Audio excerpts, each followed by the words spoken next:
ओम सर्वे भवन्तु सुखिनः, सर्वे सन्तु निरामयाः, सर्वे भद्राणि पश्यन्तु, मा कश्चित् दुःखभाग् भवेत्, लोकाः समस्ताः सुखिनो भवन्तु। अभिजीत जी saved me from standing for 45 minutes. तो वहाँ अभी एक समस्या हमारे पास है कि मराठी तो मैं बोल नहीं सकता हूँ, समझ लेता हूँ, अब हिंदी में बोले या अंग्रेजी में बोले ये एक समस्या हमारे साथ है। क्या करना है? मिक्स कर लेंगे दोनों, इधर उधर। कॉमस्कोर नुसार आता isakal.com आहे देशातील नंबर 1 ची मराठी न्यूज वेबसाईट। प्रत्येक अपडेटसाठी isakal.com ला नक्की भेट द्या।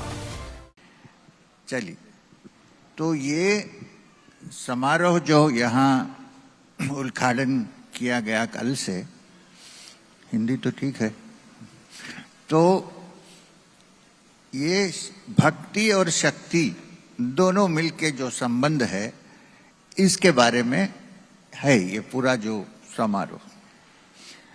तो इसलिए मैं इसी विषय के ऊपर आपसे बात करूंगा। एक छोटी सी कहानी मैं आपको सुनाऊंगा। आप सब लोग सुने हैं स्वामी विवेकानंद जी के बारे में, कौन नहीं है जो नहीं सुना है। भारत में और विदेश में सब लोग जानते हैं स्वामी विवेकानंद। तो आखिरी समय जब उनके 1 साल पहले, वो समाधि होने के 1 साल पहले, उनको एक आग्रह था कि मैं कश्मीर जाऊंगा और अमरनाथ का दर्शन करके आऊंगा। तब तक उनकी तबीयत, शरीरी तबीयत जो है, आत्मा नहीं, आत्मा को कोई तबीयत नहीं, कभी भी आनंद में ही रहता है। उनका शरीर जो है वो थोड़ा कुछ ठीक नहीं था। फिर भी उन्होंने कहा कि मैं अमरनाथ जा रहा हूँ, वो मेरे साथ कोई नहीं आएगा, मैं अकेले जाऊंगा। उनकी एक आयरिश डिसाइपल थी, सिस्टर निवेदिता। उन्होंने कहा कि नहीं, मैं साथ आऊंगी आपके, क्यों देखभाल करने के लिए किस जरूरत है, और मैं आपको ज़्यादा तकलीफ नहीं दूंगी दूर। अब जैसा है कि हमारे भारत में इतना रिस्पेक्ट करते हैं स्पिरिचुअल पर्सन्स को, तो सुबह से लेकर शाम तक प्रणाम करते रहते हैं, और प्रणाम से हाथ आदमी को ऊपर उठाना ही एक एफर्ट है। ये सिस्टर निवेदिता आयरिश थी, ऐसा कुछ उनका नहीं था।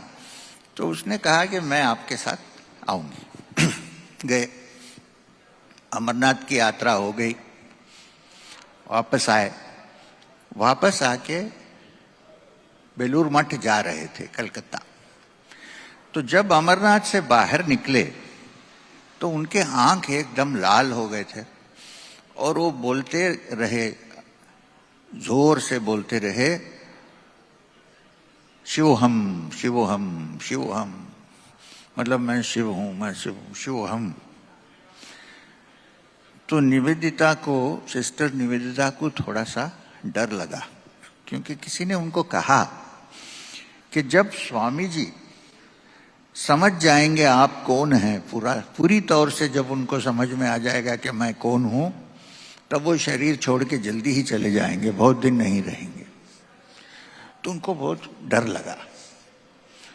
तो बोलने लगी कि स्वामी जी, आपने बहुत कुछ काम किया है, बेलूर मठ का निर्माण किया है, अभी बहुत सारा काम है, आप जैसे आदमी से ही ये कोई कर सकता है, नहीं तो कोई नहीं कर सकते इसको।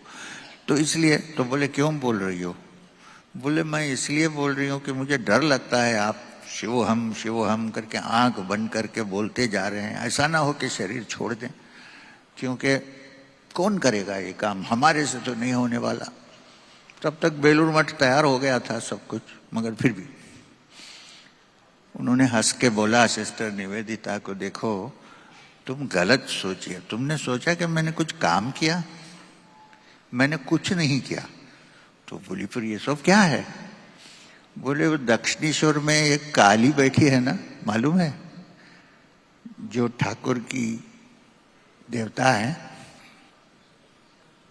वो महाशक्ति भद्रकाली ने मेरे कंधे पर बैठी हुई थी, बैठ के पूरा काम करवाई। अब तो उतर गई है और बोल रही है शांत से रहो अभी।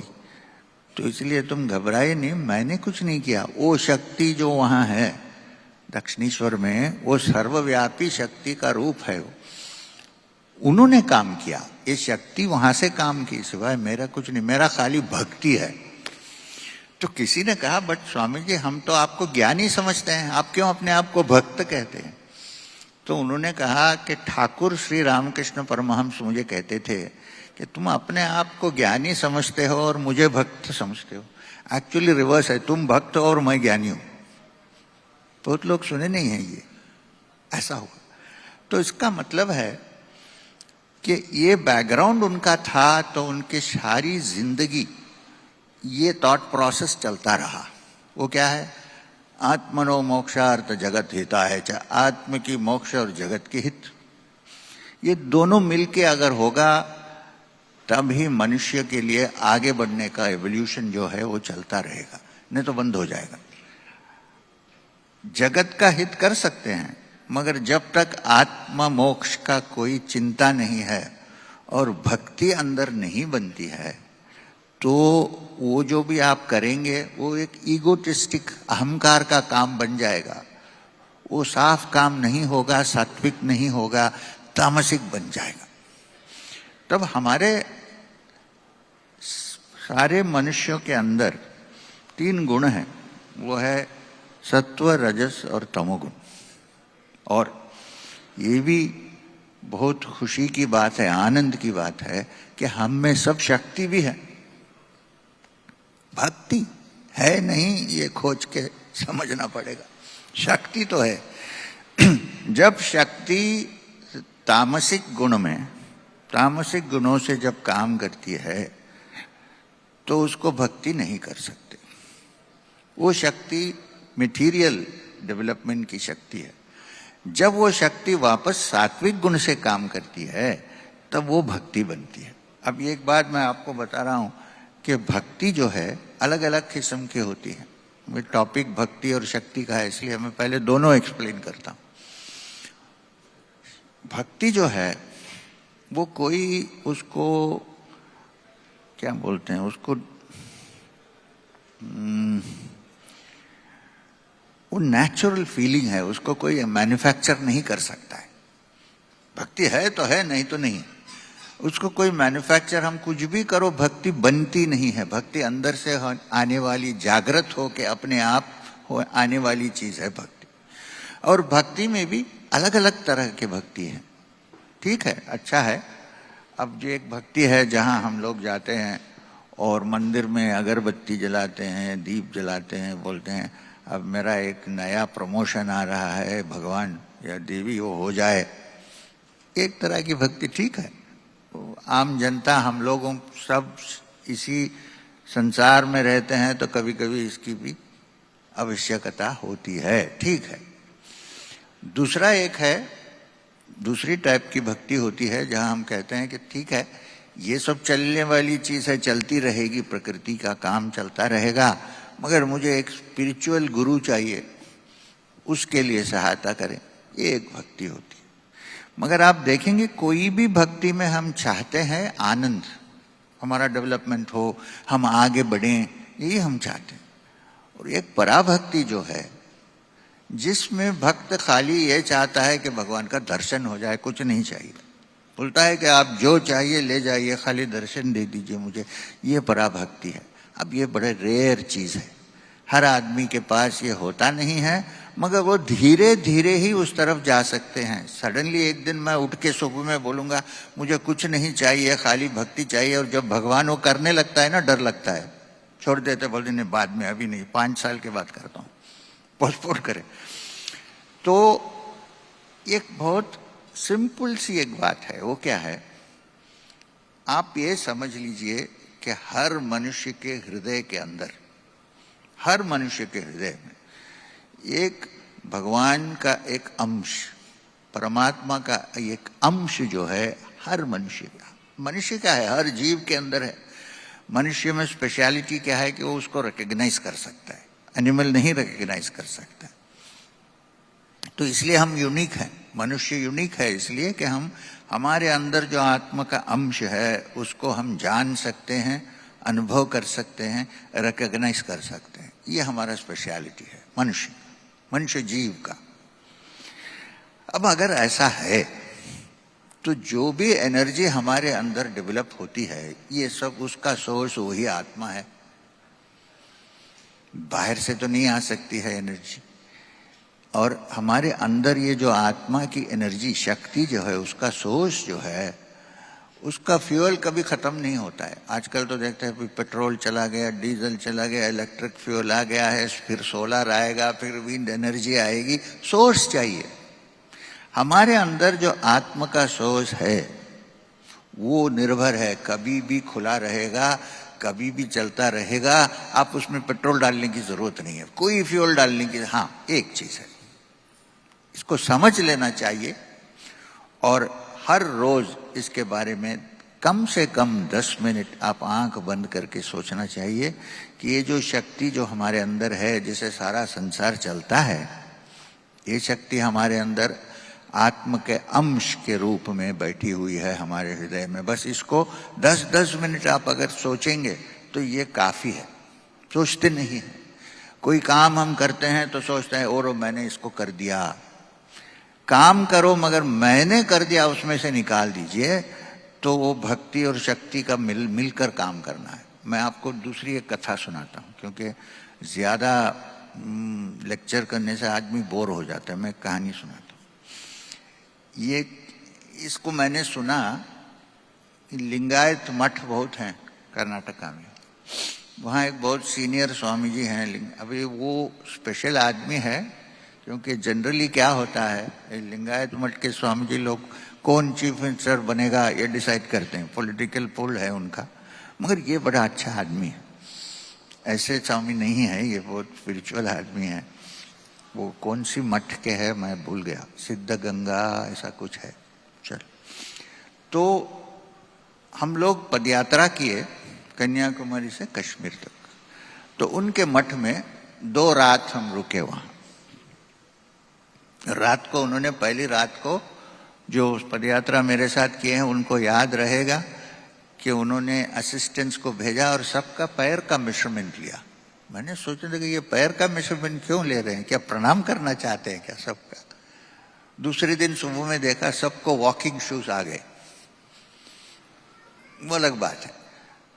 तो दूसरे दिन हमारा सत्संग हो रहा था, क्योंकि हमारे जो यात्री थे उन्होंने कहा बहुत दिन से यात्रा हो रहा है, आप कुछ बोलते नहीं है, सत्संग नहीं हो रहा है, क्या करें, एक सत्संग करेंगे। मैंने कहा ठीक है सत्संग करेंगे शाम को। तो हॉल में बैठे थे हम लोग और एक ही कुर्सी थी। वो आए स्वामी जी महाराज, बोले मैं भी बैठूंगा आपके सत्संग में। मैंने कहा देखिए महाराज, मेरी कोई गलती हो गई तो आप भी वो सुनेंगे। बोला नहीं नहीं नहीं, वो कुछ गलती नहीं होगी। मैं बोला दूसरा चेयर लेके आओ, उनको भी बिठाया वहां। वो चुपचाप सुने पूरा सत्संग। जब वो सत्संग खत्म हो रहा था, लास्ट में मैंने कहा सबसे बड़ा प्रॉब्लम आदमी का अहंकार होता है, ईगो होता है, ऐसा मैंने कहा। मैंने कहा अगर उसको निकाल के दूर रख दें तो पूरा काम चलेगा। आदमी भूमि को अपने हाथ में उठा सकता है, एक ही प्रॉब्लम अहंकार है, इसलिए नहीं हो रहा है। तो उन्होंने कहा मैं भी एक कहानी सुनाता हूँ, ठीक है ना। मैंने कहा सुनाइए, जरूर सुनाइए, सब लोगों के लिए अच्छा है सत्संग में, आप भी स्टोरी सुनाइए। बोले हाँ ठीक है मैं सुनाता हूँ, सुन लो। उन्होंने कहा कि एक मंदिर, अच्छा नहीं मंदिर नहीं, एक बहुत बड़ा शिल्पकार था। शिल्पकार तो आप जानते हैं, पर्सन हु मेक्स शिल्प आर्ट। तो वो बड़ा एक्सपर्ट था। तो एक मंदिर में वहां के पुजारी ने उनको समन किया, बोला कि आप यहाँ आइए, एक विग्रह बनाना है, मूर्ति बनाना है, तो आप आइए। तो गए, तो बातचीत हो गई। फिर वो पुजारी ने कहा हाथ लंबा करो, तो हाथ लंबा करे। वो कुछ देखा है, बोला देखिए ऐसा है 3 महीने के अंदर आप तो मरने वाले हैं, मूर्ति तब तक हो जाएगी क्या।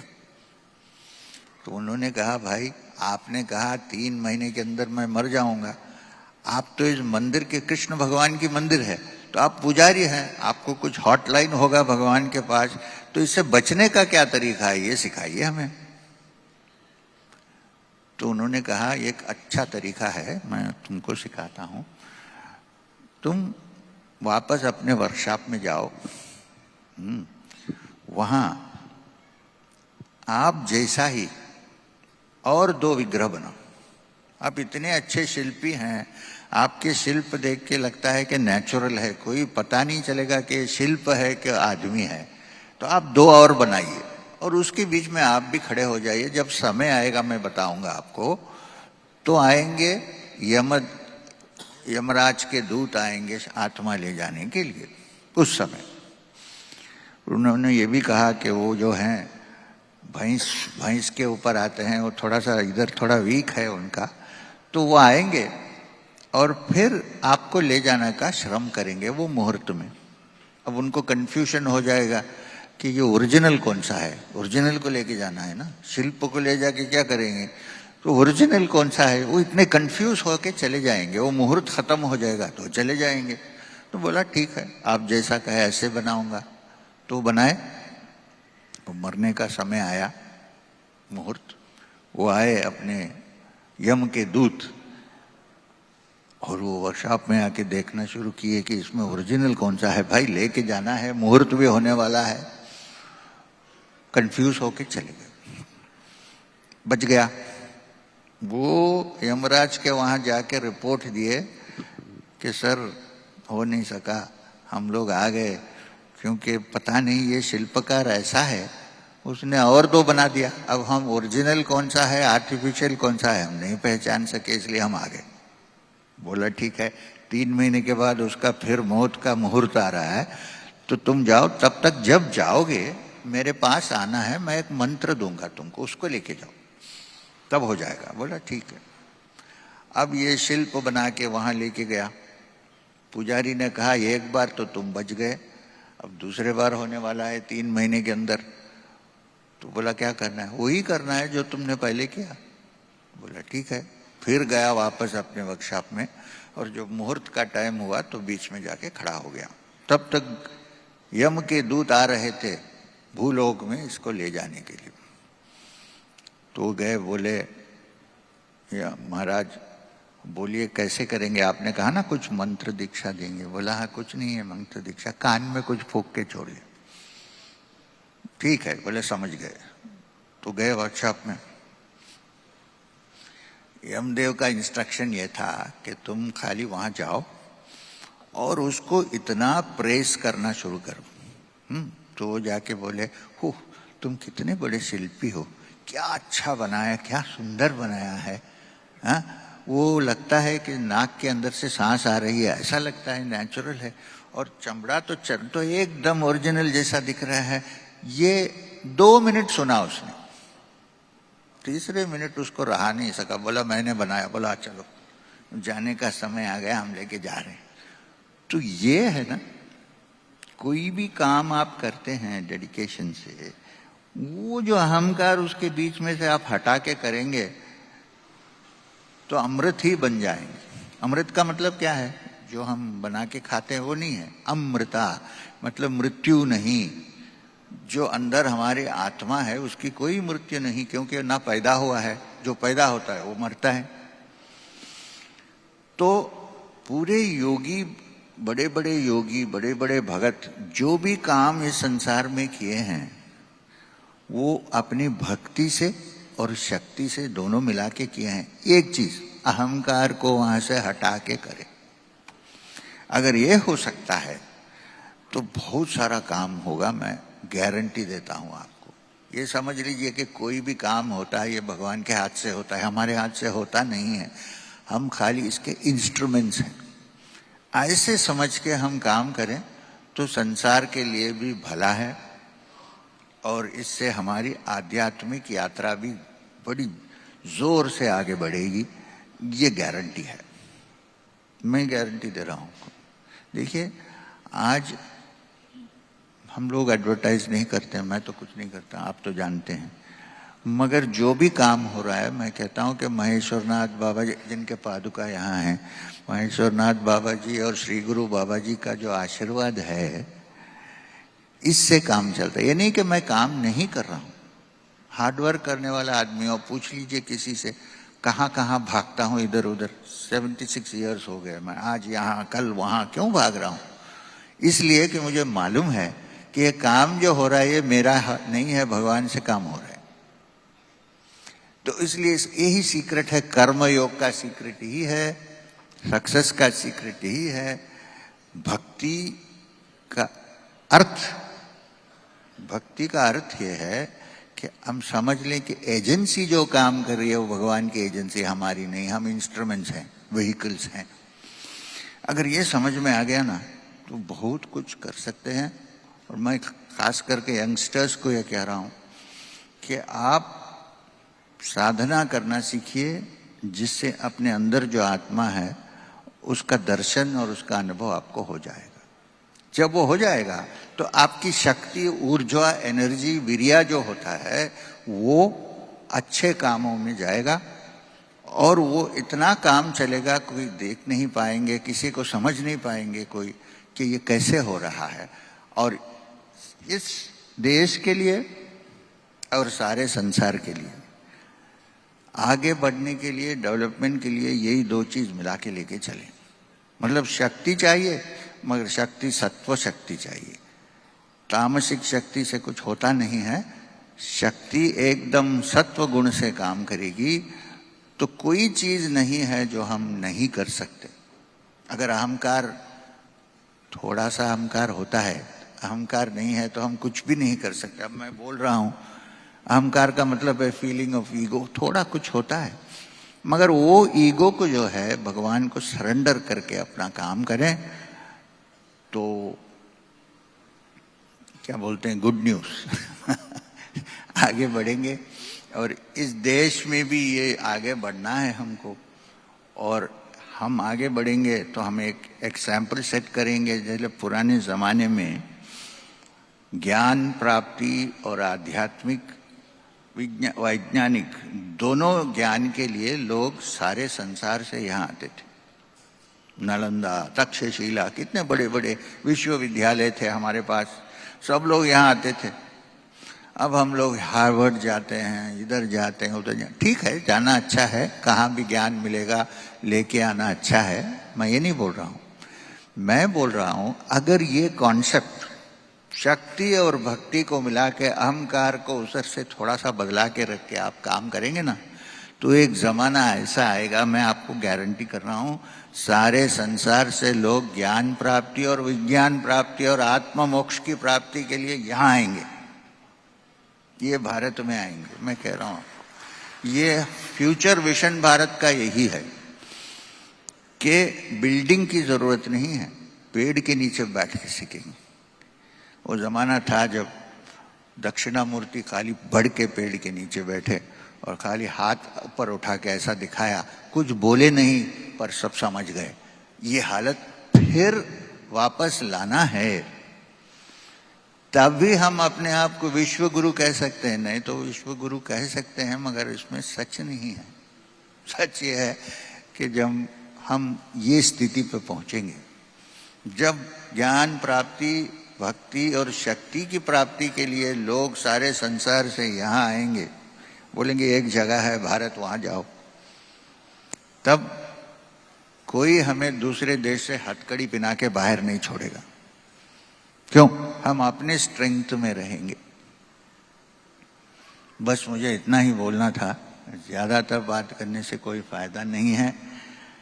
अगर इसमें कुछ प्रश्न है आपको तो मैं आपके बिहाफ में मैं अभिजीत जी को कहूंगा कि पूछ ले, कुछ है तो। ओम शांति शांति शांति, नारायण हरि।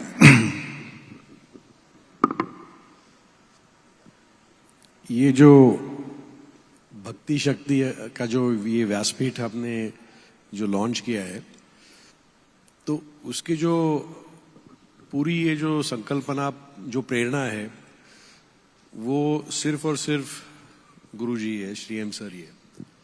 हमारे जो गुरु है उनके आदेश से ही हम काम चलाते।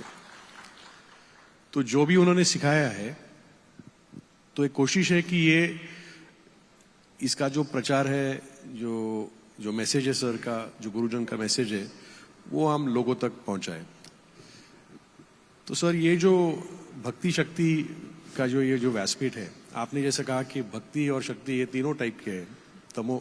एक तामसिक शक्ति है, राजसिक है, सात्विक है।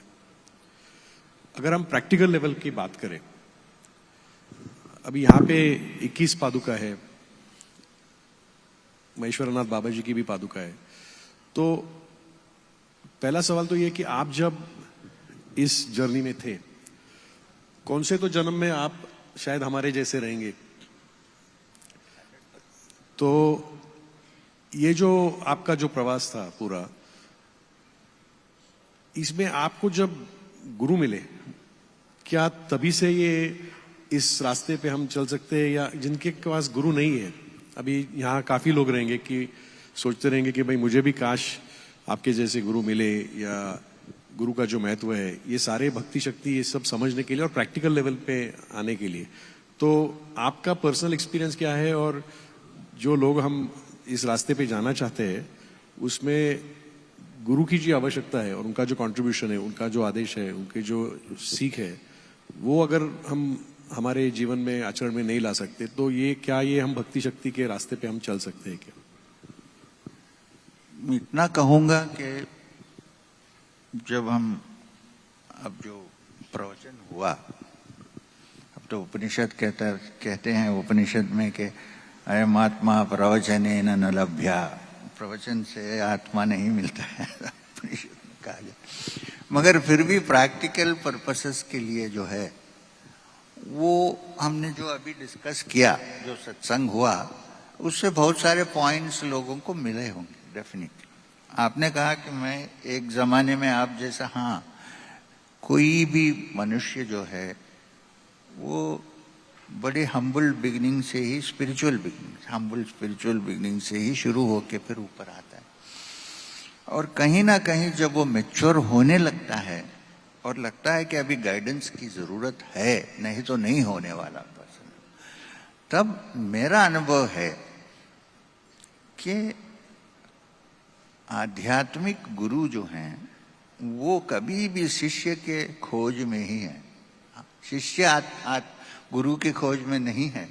आध्यात्मिक गुरु जो बड़े बड़े गुरु होते हैं, सत्य में जो होते हैं, वो एक अच्छा सा शिष्य के खोज में कभी भी हैं, क्योंकि मिलते नहीं हैं। मैं देखता हूँ संसार में, देखिए गुरु बहुत हैं, शिष्य नहीं है, कम है। तो जब शिष्य के अंदर, एक मनुष्य के अंदर ऐसा जो सोच है वो एकदम जोर से बन जाता है, तो मैं आपको 100% गारंटी देता हूँ कि एक गुरु कहीं से कहीं, वो लॉ है, कार्मिक लॉ है, पहुंच जाएगा उसके पास। मेरा अनुभव है। मैं बचपन में केरल में त्रिवेंद्रम में बैठ के मैं कभी भी सोचता था, बहुत सारे लोगों को मिला, गुरु लोगों को, अगर मुझे ये गुरु मिल जाए ठीक से तो मैं आगे बढ़ सकूं। ऐसा हर रात को सोने के पहले मैं रो रो के सोता था। आए 8 साल की उम्र में पहुंचे, 10 मिनट ही मेरे साथ थे, फिर भी महेश्वरनाथ बाबा जी आए, वो कहाँ से, हिमालय से त्रिवेंद्रम में आए, तो छोड़िए, आए और सर पे हाथ रखे, तब से पूरा बदला। तो ये सिंसियर अर्निंग रहना चाहिए, रहने से वो हो जाता है। गुरु की खोज जो है, हाँ, जेन्युइन गुरु जो है वो कुछ नहीं मांगता है, को कुछ देने की जरूरत नहीं है, आपका डेडिकेशन और भक्ति की जरूरत है, बस कुछ नहीं। ऐसा गुरु मिलना है तो जरूर हमारे अर्निंग एकदम, हमारी आग्रह और हमारी आशा हो जाए इतनी सीरियस, तो जरूर आएंगे, उसमें कोई डाउट नहीं है। मगर ये मत सोचिए कि हर आध्यात्मिक गुरु एक ही शेप में आते हैं, एक ही फॉर्म में, ऐसा नहीं है, अलग अलग किस्म से आ सकते हैं। कभी आपके गार्डन में जो गार्डनर है वो बहुत बड़ा स्पिरिचुअली डेवलपमेंट आदमी होगा, हम पहचानते नहीं होंगे। अच्छा, अब गुरु के बारे में मैं एक कहानी सुनाता हूँ। ये एक सूफी कहानी है। ये एक वहाँ मिडिल ईस्ट में कहीं, सूफी कहानी तो वहीं तो स्टेज होती है। तो एक बच्चा था जो बहुत इंटेलिजेंट था। उसको अंदर स्पिरिचुअल आध्यात्मिक चिंता भी होती थी कभी कभी, मगर वो बहुत पुअर फैमिली में पैदा हुआ, तो इसलिए ये चिंता भी थी कि मुझे रिच बन जाना चाहिए, पैसा बनाना चाहिए, ये भी थी, दोनों मिलकर। कहीं एक स्टेज में आध्यात्मिक चिंता जो है वो अंदर चली गई और बाकी जो मटेरियल बेनिफिट्स की चिंता अपर हैंड ले ली। तो उन्होंने काम किया और बहुत बड़ा पैसे वाला बन गया। अब मिडिल ईस्ट में पैसे वाला का मतलब है बड़ा ट्रेडर बन गया। 50 साल हो गए उम्र, पैसे से जो भी मिलता है वो एंजॉय किया। अब उसको लगा कि बस पैसे से इतना ही ले सकते, इससे बढ़कर कुछ नहीं मिल सकता है। तो अंदर जो थोड़ा सा वो सीड था ना, वो बीज, स्पिरिचुअल एस्पिरेशन का बीज था, वो फिर स्प्राउट हुआ। बोला अब तो बस हो गया, अब मैं आध्यात्मिक डेवलपमेंट में पूरा ध्यान लगाऊंगा। तो क्या किया, उसके प्रॉपर्टीज, ट्रेड वगैरह बच्चों को दे दिया, इधर उधर डिस्ट्रीब्यूट करके। कहीं डेसर्ट में, वहाँ जो क्या बोलते हैं वो, जहाँ पानी होता है, ओएसिस में कहीं जाके छोटा सा कुटिया बांध के, वो कुटिया में रहूंगा, रख के अपना ध्यान करूंगा और मेरी किताबें जो है सब लेके जाऊंगा। तब तक वो बहुत सारे किताबें कलेक्ट कर चुका था आध्यात्मिक यात्रा के बारे में, सब लेके गया। मगर एक बहुत बड़ा प्रॉब्लम ये था कि वो इतने साल से इतना बड़ा अमीर बन गया था कि छोटी छोटी चीजें, जैसे चाय बनाना भी नहीं आता था उसको, और वाइफ तो आने के लिए तैयार नहीं थी। तो उसने कहीं विलेज में ढूंढा इधर उधर, तो एक विलेजर आके बोला कि सर मैं अच्छा बनाता हूँ खाना, मैं भी आपके साथ आता हूँ। बोला ठीक है, चलो बात नहीं करना ज्यादा मेरे से। हाँ ठीक है, लेके गया और वो 7 साल वहां रहा। और ये आदमी कुक भी था, खाना मिलता था, और हर रोज सुबह में उठ के वो वहां पूरी चक्कर काट के देखता था कोई गुरु मिल जाए मुझे। तो गुरु का मतलब क्या है, जो लंबी दाढ़ी वाला या सर में पगड़ी बांधे, ऐसा ये है ना हमारा कॉन्सेप्ट। तो एक दिन बहुत लोगों को रिजेक्ट किया उसने, क्योंकि वो भी पढ़ा हुआ आदमी था, उसको मालूम था कि गुरु। तो एक दिन एक आदमी को देखा और उनसे थोड़ा बातचीत किया, तो उन्हें लगा कि ये तो गुरु बनने लायक है, स्पिरिचुअल आदमी है। अच्छा, बाहर तो उसको पगड़ी थी, रोजरी वगैरह पहना था, फिर भी। तो उसने बोला कि आप मुझे शिष्य बना लीजिए। उन्होंने कहा कि पहली बात यह है कि तुम्हें क्या गारंटी है कि मैं तुम्हें शिष्य बनाऊंगा, ऐसा कोई गारंटी नहीं है। फिर भी अगर मुझे लगता है कि तुम अच्छा आदमी हो, सिंसियर हो, इसलिए मैं एक्सेप्ट करूंगा, मगर मैं कोई भी चीज जिंदगी में मेरे गुरु के परमिशन के बिना नहीं किया हूं, तो मैं गुरु से पूछ के तुमको शिष्य बना लेता हूं। बोला उसमें क्या प्रॉब्लम है, आप गुरु से पूछ के बना लीजिए। बोले यही तो प्रॉब्लम बड़ा है, समस्या ये है कि 7 साल से हमारे गुरु कहाँ गायब हैं, अब किधर है पता नहीं। मैं उनको मिलूंगा और उनसे पूछूंगा और फिर तुमको शिष्य बना लूंगा। तो उन्होंने कहा कि ये कहाँ है ढूंढ, तो बोला मैं भी ढूंढ रहा हूँ, यहाँ सब ढूंढ रहा हूँ। बोला आप एक काम कीजिए, आप उसका डिस्क्रिप्शन दीजिए, मैं भी आपके साथ ढूंढूंगा। 2 लोग ढूंढना अच्छा है ना, एक से ज्यादा जल्दी मिल जाएगा। तो उन्होंने डिस्क्रिप्शन दिया। बोला वो अपर गारमेंट्स नहीं पहनते हैं, शर्ट वर्ट नहीं पहनते हैं, खाली एक टवल बांधते हैं और एक टवल ऐसा डालते हैं। अच्छा, दूसरा क्या है कि वो बहुत अच्छा पकवान करते हैं, बहुत अच्छे बावर्ची हैं। तो बोले 1 मिनट, ये तो लगता है मेरा जो कुक है, डिस्क्रिप्शन तो एकदम उनके जैसा ही लग रहा है, छोटा सा आदमी। तो बोला चलो हमारे घर चलते हैं। तो उनको वहां लेके गया, किचन का दरवाजा खुला और कुक कपड़े डाल के बाहर आए। ये महाराज उनके सामने साष्टांग किए और बोले अरे गुरुजी कहाँ चले गए थे आप? वो बोले मैं देश के साथ था। मैं इसको सिखा रहा था। बोले ये 7 साल हो गया और वो गुरु अभी भी ढूंढ रहा है। बोला इसको 7 साल लगे जब इसको समझ में आया कि गुरु की जरूरत है। 7 साल में इसके ऊपर काम किया। अब तुम उसके साथ रहो, उसको अपना शिष्य बना लो। मैं जा रहा हूं, मुझे दूसरे कहीं काम है, वो बोल के निकल के चले गए। तो गुरु कभी हम क्या करते हैं, गुरुओं को एक शेप, एक फॉर्म दे के रखते हैं। हो सकता है कोई भी गुरु हो सकता है, कहीं से भी हो सकता है। एक ही क्राइटेरिया है कि उनके साथ संपर्क करने से हमारे मन के अंदर कुछ चेंज हो रहा है कि नहीं। अगर हो रहा है तो वो फिर समझिए कि स्पिरिचुअल। तो आपका जो प्रश्न था, हाँ जरूरी है, एक टीचर की, गाइड की, गुरु की जरूरत है। मगर वो जब आप मन से चाहेंगे और बहुत गहरा चाह आपसे ज्यादा हो जाएगा कि उबलता आएगा, तो जरूर वो गुरु आपके पास पहुंचाएंगे। ऐसा मेरा अनुभव है, ये मेरा अनुभव। सर यहाँ पे 21 पादुका है। कोई लोग संत ज्ञानेश्वर महाराज उनको मानते हैं, कोई स्वामी समर्थ को मानते हैं, कोई जिसको भी मानते हैं। हम तो सभी को मानते हैं। अभी ये तो जीवित रूप में नहीं है आज, लेकिन हमारा तो विश्वास है कि वो आज यही है, सूक्ष्म रूप में अब सब है। तो आपने जैसे कहा कि लोग जब यहाँ पे आ रहे, तो एक इन हमारे सब संतों की, सदगुरुओं की, इनकी अपेक्षा हमसे क्या होगी कि भाई आप सब आ गए, आज यहाँ सब बैठे, ये पादुका के दर्शन करेंगे, नमस्कार करेंगे, श्रद्धा भाव से सब ये करेंगे। उसके बाद में आपने जो कहा कि वो जब गुरु को क्या अच्छा लगता है कि आप में कुछ परिवर्तन होना चाहिए, कि इच्छा होनी चाहिए, तो इन सब की हमारे से क्या अपेक्षा होगी कि आज हम यहाँ आए, नमस्कार किए, और जब हम ये हॉल छोड़ के हम चले जाएंगे वापस, तो क्या होना चाहिए? क्योंकि अभी तो सब अच्छा लगता है, यहाँ आते से सब बोलते कि अरे वाह बहुत अच्छा है, सब इतने सारे पादुका एक साथ हमको मिल रहे, वहां जा नहीं रहे, संत ही यहाँ पे मिलने आए हैं सब समाज के लिए। तो जिनका नसीब है, मैं कहता हूँ कि यहाँ पे पहुंच सकते हैं, आ सकते हैं, मालूम है। लेकिन यहाँ से जाने के लिए मीन्स हमारे क्या परिवर्तन होना चाहिए एक गुरु के इच्छा से, हमारे संतों की और सदगुरु की इच्छा से क्या होना चाहिए?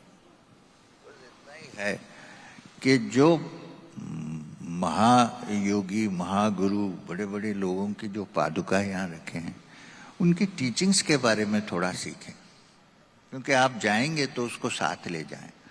उनके टीचिंग्स, जैसा कि आप देखेंगे एक एक भी जो पादुका यहाँ रखे हैं, अप्रोच अलग सा हो सकता है, मगर सबकी चिंता एक ही थी कि मनुष्य के अंदर जो आत्मा है उसका अनुभव हो जाए और संसार के लिए कुछ अच्छा काम करे। जैसा कि अब नरसिंह मेहता के पादुका तो यहाँ नहीं है, आपको तो अच्छा मालूम है क्या गाना उन्होंने गाया, गुजराती में है, मुझे गुजराती नहीं आती है, मगर गाना तो थोड़ा कुछ तो मालूम है। उन्होंने कहा, आपको तो मालूम है ना वो गाना, वैष्णव जन तो थे ने पीड़ पर आए जाने, पीड़ पर आए जाने रे, दूसरे का पीड़ क्या है उसको जानो, और उसको जो हेल्प करे, मन अभिमान ना आनी रे, वो है अहंकार जो है उसको। ऐसे बहुत सारे साईं बाबा के पादुका हैं, दूसरे बड़े बड़े लोगों की, स्वामी समर्थ के पादुका हैं और गजानन महाराज के पादुका हैं। ये बड़े बड़े संत के पादुका पूरे यहाँ रखे हुए हैं। तो इससे हम ये लेके जाना चाहिए, इनके टीचिंग्स जो है उसके बारे में मैं बाहर जाके या भूल नहीं जाऊंगा हॉल से निकल के, मगर इसको मैं फॉलो करके इसको सीखूंगा और जो अच्छा काम कर सकता हूँ उसको करूंगा। ऐसा एक डिसीजन लेके यहाँ से जाना, तब कुछ होगा, नहीं तो खाली एक फंक्शन में खत्म हो जाएगा। मुझे नहीं लगता ऐसा होगा, मुझे लगता है कि लोग सोचेंगे और थोड़ा आगे बढ़ेंगे और दूसरों को भी उससे कुछ फायदा होगा, ऐसा मुझे लग रहा है। तो कोई अभी यंगस्टर्स है, अभी भी शादी हुई है या जस्ट अभी बच्चा हुआ है, बुजुर्ग है, कोई जैसे आप 45-50 साल के है, अलग अलग प्रोफेशंस के है, कोई यहाँ पे पॉलिटिक्स में है, कोई बिजनेस में है, मीडिया में है। अभी ये जो सिस्टम है हमारे आजू बाजू में, ये कलयुग में चलो हम बदलना चाहते हैं, लेकिन मेरे कुटुंब में समझो, मैं मेरा उदाहरण नहीं दे रहा हूँ, जनरली बोल रहा हूँ कि ऐसा हो सकता है कि पत्नी को इंटरेस्ट है, पति को नहीं है उतना, या पिताजी को है, माँ को नहीं है, या जो भी है, या चलो बिजनेस कर रहे हैं तो मैं जिस कंपनी में काम कर रहा हूँ तो उस मालिक को अध्यात्म में इंटरेस्ट नहीं है, या मैं पॉलिटिक्स में हूँ तो जो कंपल्शन है उस तरह से मुझे काम करना पड़ता है, कोई ब्यूरोक्रेट है, पुलिस है। तो एक अकेला आदमी कैसा बदल सकता है? या हमारे आजू बाजू में जो इकोसिस्टम है वो हमें बदलने देती ही नहीं है। हम कोशिश करते हैं कि भाई चलो खुद ऐसा जीना चाहते हैं, लेकिन सामने वाला अगर वैसे जीने दे तो हम बदल सकते हैं। तो इसको हम कैसे प्रैक्टिकल लेवल पे कैसे हम ये भक्ति और शक्ति है कैसा हम? देखिए, मैं ये इस पर मैं विश्वास नहीं करूंगा कि अकेला आदमी कुछ नहीं कर सकता। ये नहीं, ठीक नहीं है। क्यों? अकेला आदमी से ही बहुत सारे लोग आते हैं बाद में। आप देख लीजिए, पॉलिटिकल भी हो, अच्छा हो या खराब हो, जैसा कि एक आदमी था हिटलर, हुआ तो तामसिक काम, मगर एक ही था ना, कैसे इन्फ्लुएंस किया इतने लोगों को। मतलब जब हृदय बदल जाता है। श्री रामकृष्ण परमहंस, ठाकुर रामकृष्ण परमहंस अनएजुकेटेड थे, उनको बैरली हाथ साइन करते थे। कितने बड़े बड़े लोगों को वहां से, स्वामी विवेकानंद और बाकी डायरेक्ट डिसाइपल्स वहीं से हुए ना। तो गुरु, स्पिरिचुअल टीचर और ऐसे फंक्शंस जो है, इसका काम है कि बीज डाले, बीज बोल। बाकी जो है अपने आप लोग इसके बारे में समझ के जैसा देखभाल करेंगे ऐसे पेड़ उगेगा उसमें से, और अच्छे फूल फल फलाली बाद में आएगी ना। इसको टाइम भी लगता है, आज करे तो कल नहीं होता है। जैसा कबीरदास ने कहा है, आज बीज बो तो कल पेड़ नहीं होता है, उसका भी टाइम लगता है, मगर उसका देखभाल करना पड़ता है। पानी बराबर डालना है, मिट्टी ठीक से रहना है, ये इसी को हम साधना कहते हैं। तो एक आदमी के अंदर अगर ये बहुत सा स्ट्रांग सा ही चिंता हो जाए तो मैं कुछ करूंगा, तो अपने आप वो सबके अंदर फैल जाता है।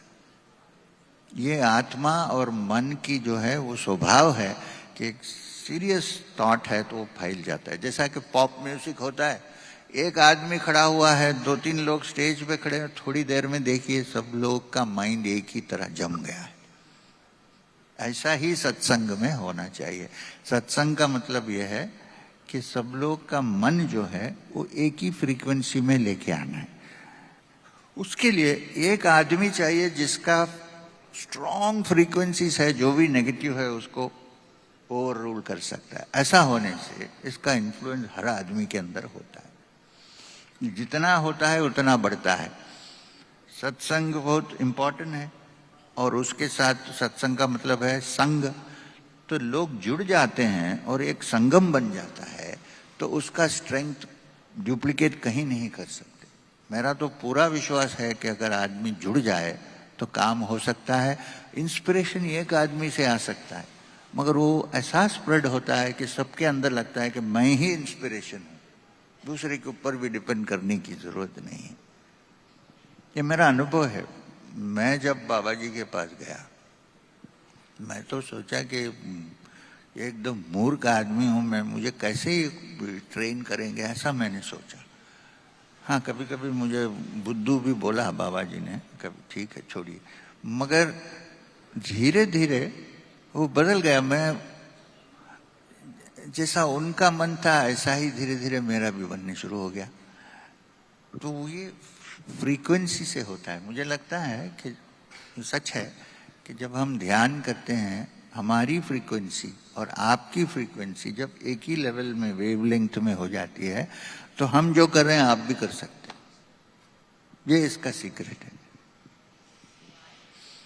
तो इसका मतलब ये बोल रहे हैं आप कि जब हम नमस्कार करते हैं तो जैसा एक नारियल रहता है, वो नारियल हम जब लगाते हैं तो नारियल में वो उनकी फ्रीक्वेंसी आती है करके वो प्रसाद बनता है। तो हमने हमारा सर रखा उनके चरणों में, तो वो फ्रीक्वेंसी हमारे में भी आ जाती है, तो ये शरीर रूपी प्रसाद हो जाता है। तो इस तरह से फिर समाज के लिए एक प्रसाद रूप के हमने काम करना चाहिए। और आप जैसे अभी बोल रहे थे कि अगर ये इन संतों की और सदगुरु और योगी और आपकी अपेक्षा है कि हम सब यहाँ जो मौजूद है वो हम सब तो एक ही है वसुधैव कुटुंबकम के हम सदस्य हैं, हम सब, कोई इसमें भेदभाव नहीं है, कोई ऊपर नीचे नहीं है। तो एक प्रतिज्ञा हम तो ले ही सकते हैं कि आप गुरु ही बोल रहे हैं कि यहाँ पे ये जो भक्ति शक्ति का हमने व्यासपीठ बनाया है, शुरुआत हम महाराष्ट्र से तो शुरू कर सकते हैं कि जिसमें हमने 2 यहाँ पे चीजें रखी है। नॉर्मली आप आते हैं तो ये सारे आप जो डोनेशंस देते हैं तो इसको दान पेटी में आप जो पैसा आ रहा है वो उस संस्था को जाता है, लेकिन हमने यहाँ पे एक इच्छा पेटी भी सर की है कि जहाँ पे जिसकी इच्छा है, कुछ भाई किसी की कुछ प्रॉब्लम है, जो भी है उस व्यक्ति की, उस भक्त की, तो वो नाम और ये लिख के वहाँ पे आप वो इच्छा पेटी में डाल दीजिए। और जिसको सेवा करनी है कि भाई मैं डॉक्टर हूँ या मैं टीचर हूँ या मुझे टाइम है, मुझे कुछ मैं देना चाहता हूँ, तो उसमें सेवा पेटी भी है। तो ये दोनों मैच भी हो सकते हैं गुरु की कृपा के कारण, क्योंकि अगर उनके सामने हम लोग ये प्रतिज्ञा ले रहे तो इसमें एक मौका मिलता है कि बदलने का, परिवर्तन करने का। बहुत सारे लोग बोलते हैं कि हमको करना है, लेकिन किसका सुने। एक तो ये क्या है कि आज कलयुग में तो शंकावती देवी की ही सब पूजा करते हैं, क्योंकि कोई भी अगर कुछ काम करना चाहता है तो बोलते हैं कि भाई इसका क्या इंटरेस्ट है, ये क्यों कर रहे हैं, कुछ तो गड़बड़ रहेगा वगैरह वगैरह। मेरा खुद का अनुभव ये है कि मैं जब भी कुछ करना चाहता हूँ तो लोगों को लगता है कि मैं अभी कुछ लोकसभा में या विधानसभा में टिकट मुझे मिलना चाहिए, ऐसा कुछ इस एंगल से कर रहा हूँ। तो मैं डिक्लेयर करना चाहता हूँ मैं लाइफ में राजकारण में नहीं जाऊंगा, वो तो जमेगा भी नहीं मुझे और मेरा वो पिंड भी नहीं है। बट मुद्दा ये है कि अगर ये हमको करना है तो यहाँ पे तो आपने हमको मौका दिया है, ये इच्छा पेटी और सेवा पेटी के कारण हम कुछ कर सकते हैं। और ये जो आपने सत्संग फाउंडेशन जो है, सत्संगी बहुत सारे हैं, तो चाहे किसको भी आप फॉलो करें, कौन से भी गुरु को, मैंने बहुत बार भी देखा है कि ये जो आध्यात्मिक गुरु है तो हर एक का एक क्या बोलते हैं, एक कल्ट के जैसा है कि हर एक शिष्य को लगता है कि मेरे गुरु सबसे श्रेष्ठ है, वही अंतिम है। और यहाँ पे तो 21 पादुका है। मैंने तो कभी ऐसा सुना नहीं था कि साईं बाबा बोल रहे हैं कि मैं श्रेष्ठ हूँ और स्वामी समर्थ बोल रहे हैं मैं श्रेष्ठ हूँ। सभी कभी ऐसा कभी देखा नहीं। लेकिन आजकल हम देखते हैं कि ये जो आध्यात्मिक गुरु है वो कितना बड़ा संख्या में आपकी फॉलोइंग है, एक ऐसा कॉर्पोरेट गुरु होने के जैसे सब बन गए हैं। तो वो कंफ्यूजन भी रहती है कि भाई किसको फॉलो करे, इसको करे या उसको करे। यहाँ पे तो ऐसा कुछ कंफ्यूजन नहीं है। तो अगर हम साथ में आना चाहते हैं तो गुरु एक बोल रहे हैं, एक उनका आदेश है। हम सब यहाँ इस व्यासपीठ तो में हम एक साथ आ सकते हैं। दुर्जन लोग सर सब फटके एक दूसरे में आते हैं। हमने देखा है कि पॉलिटिकल पार्टी में भी दुर्जन लोग एक दूसरे के एकदम करीब दोस्त बन जाते हैं, इधर उधर पलटी मारते, कुछ भी हो सकता है। लेकिन सज्जन लोग, इनका व्यासपीठ वो चुप बैठते हैं सब। तो सज्जनों का व्यासपीठ सर, ये भक्ति शक्ति व्यासपीठ आपके आशीर्वाद के से हम ये लॉन्च कर रहे हैं। और ऐसा कोई सज्जन बोलता नहीं कि मैं खुद सज्जन हूं, लेकिन जैसे अगर हम एक आध्यात्मिक और भौतिक इस संतुलित जीवन जीना चाहते हैं, तो इस रास्ते जाना चाहते, तो निश्चित रूप से हम यहाँ सहभागी हो सकते हैं। यहाँ पे तो ये व्यासपीठ किसी एक का नहीं है, इसमें कुछ सकाल का लेना देना नहीं है, मेरा वैयक्तिक कुछ नहीं है। गुरु ने जो कहा है, जो ये सब इनकी जो सेवा करने का हमको मौका मिल रहा है, इसके लिए सर हम ये सब करना चाहते हैं। तो इसमें अगर आप कुछ बोल सकते हैं कि ये जो हमें सेवा करनी है, जो लोगों को कुछ करना है, अगर एक 2-3 चीज आप बता सकते हैं कि चलो ये कार्यक्रम से हम जो सब यहाँ पे आए हैं कि 3 चीजें तो अगर हम स्टार्ट कर सकते हैं कि भाई ये सेवा, आपने कहा था कि मैं कल ही हम लोगों बात कर रहे थे कि भाई नदी साफ करने का एक समझो कार्यक्रम है, तो एक बार हम नदी साफ करते हैं, वापस लोग गंदगी करते हैं, तो बार बार ये क्यों करें, कितने बार करेंगे हम? लोग तो गंदा करने वाले, लेकिन हम ये साफ करते बैठे। तो ये सब ये सेवा ये ठीक है कि नहीं है? तो आपने बहुत अच्छा उत्तर दिया था कि इसमें अगर हमको सेवा करनी है, कुछ हमको देना है, तो किस तरह से दे। और ये चैलेंजेस भी रहेंगे, ये बहुत सारे, कोई ये बोलता है ये करो, कोई वो दूसरा करो। तो एग्जैक्टली 2-3 चीज अगर आप बता सकते हैं कि ये हम, पहली जो चीज है कि अगर हम ये करें तो ये 2-3 चीज क्या करें, और फिर ये बार बार करना क्या ये सेंसिबल है, क्या एक बार करो और बस हो गया? एक बात मैं आपको बताऊंगा, वो ये है कि गुरु की बात, मैं कहा कि अलग अलग बोलते हैं कि मैं ये कल्ट का हूँ, वो कल्ट का हूँ। देखिए ऐसा है, गुरु तो असल में भगवान ही है और कोई है नहीं। गुरु, सदगुरु का मतलब है सुप्रीम गुरु, एक ही सदगुरु है, वो परब्रह्म है। ब्रह्मानंदम परम सुगदम केवलम ज्ञानमूर्तिम द्वंद्वातीतम गगन सदर्शम तत्वमस्यादि लक्ष्यम एकम नित्यम विमलम अचलम सर्वदी साक्षीभूतम भावातीतम त्रिगुण रहितम सद्गुरुम तम नमामि। ये भगवान परब्रह्म ही सद्गुरु है, दूसरा कोई नहीं है। बाकी जो उनका अनुभव होता है उनको दूसरे लोग सद्गुरु कहते हैं, वो अपने आप को नहीं कहते हैं। अगर कोई डिक्लेयर करेगा क्या मैं ऐसा नहीं कहते हैं। बड़े बड़े अक्कलकोटकर महाराज थे, वो अपने आप को तो नहीं कहा, लोग कहते थे कि स्वामी समर्थ सतगुरु, वो उनकी भक्ति से कहते थे, अपना एडवर्टाइजमेंट नहीं था, है ना। तो इसलिए ये समझना ठीक नहीं है कि दूसरे दूसरे गुरु हैं इसलिए काम नहीं चलेगा। नहीं, सब लोग मिलकर कर सकते हैं, क्योंकि एक ही गुरु है परब्रह्म। तो उसके अलग अलग मैनिफेस्टेशंस होते हैं, तो वो मैनिफेस्टेशंस कोई भी तरह से हम आपका विश्वास है तो फिर भी आप सेवा कर सकते हैं। ये नहीं कि इससे कन्वर्ट करके उधर जाए, उधर से, इसकी कोई जरूरत ही नहीं है। वो एक पॉइंट है। दूसरा पॉइंट जो आपने कहा कि जो जैसा कि नदी को साफ करते हैं, करते रहना, एक चीज है, संसार में कोई भी चीज परमानेंट नहीं है, तो उसको अगर आपको साफ करना है तो करते रहना है। उसके लिए जो इंस्पिरेशन है वो मिसिंग है, उसको वापस लेके आना है। क्योंकि नदी जो है बहती है, अब लोग उसको सफाई करते हैं तो फिर जाके पूजा करते हैं, ये करते हैं, उसके अंदर पूरा डालते हैं, ड्रेनेज पूरा खोल के नदी में छोड़ देते हैं। तो एक माइंडसेट की बदली लेके आना है। वो माइंडसेट की बदली जो है वो सत्संग से ही हो सकता है, लोगों से बात करके, संपर्क करके बात करने से ही ये चेंज हो सकता है।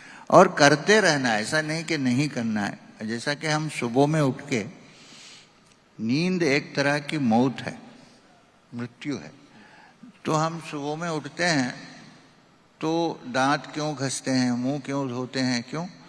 4 दिन ऐसे रहेंगे तो जैसा इसमें डेड बॉडी में स्मेल आता है वही स्मेल हमारे अंदर भी आएगा। क्योंकि रात को हम जो सोते हैं एक रिहर्सल है, फाइनल स्लीप का रिहर्सल है। तो अब सुबह में उठ के हम कहेंगे मैं एक दिन दांत घस लिया, दूसरे दिन घसने की जरूरत, ऐसा नहीं हो सकता है। आत्मा को कुछ शुद्ध करने की जरूरत नहीं है, आत्मा तो शुद्ध ही है।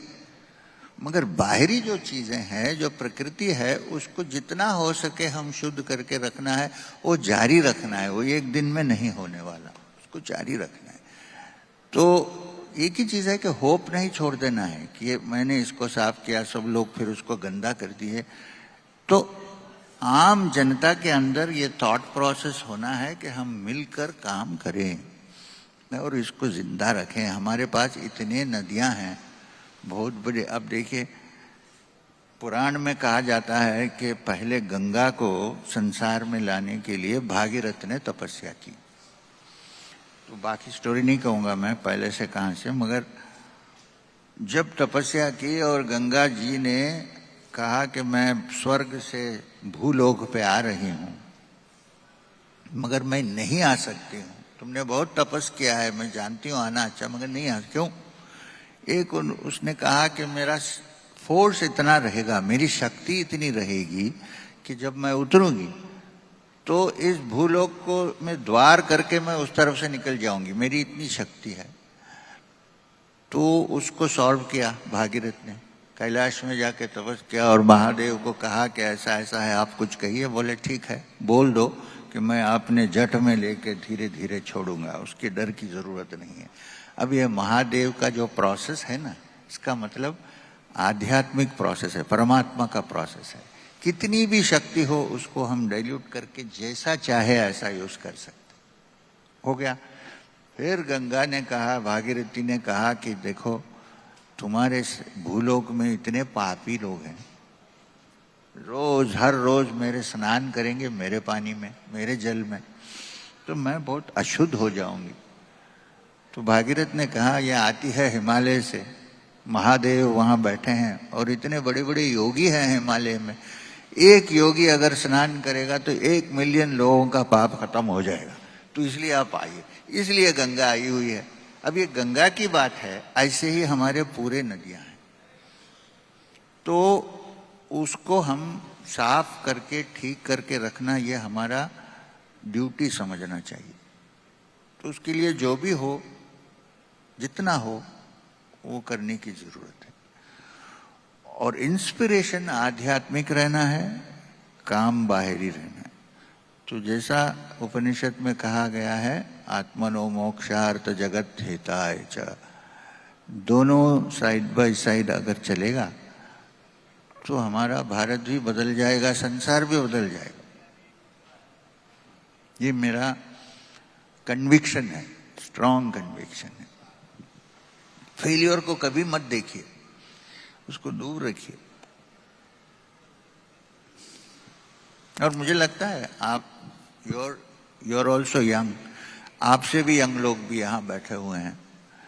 तो ये हमारे जैसे, अब हमारे बाल सफेद हो गए, तो आप जैसे लोग ही इसको कर सकते हैं। आगे बढ़ाना है तो आप लोगों के हाथ में है, युवाओं के हाथ में है। हमारे हाथ से हम तो एडवाइस दे सकते हैं, इंस्ट्रक्शन दे सकते हैं, सत्संग कर सकते हैं, मगर जो काम कर्म करना है वो यंगस्टर्स के हाथ में है। अगर ये करेंगे तो कल ये भूलोग ही स्वर्ग बन जाएगा। दूसरा कलक स्वर्ग कहाँ है, यही है स्वर्ग। सर हम तो अभी, आप है, सारे संत सदगुरु है, ये तो स्वर्ग ही है आज। मैं सिर्फ इतना ही करके ये समाप्ति लेना चाहता हूँ कि सर आपसे ही हम एक मांगते हैं, आशीर्वाद आपका मांगते हैं कि, और कि हमें आप शक्ति दे कि हम एक अच्छा सच्चा भक्त बने, और सबकी ओर से इसकी सर्वेत्र सुखिनः सन्तु सर्वे सन्तु निरामया सर्वे भद्राणि पश्यन्तु मां कश्चित् दुःखम् आपनुयात्। ओम शांति शांति। धन्यवाद। धन्यवाद। ओम शांति शांति। तो खाली ये नहीं समझना कि सत्संग हुआ और बाकी भूल जाए, बाहर जाके उसको मन में लेके जाइए और जो हो सका करे। शांति।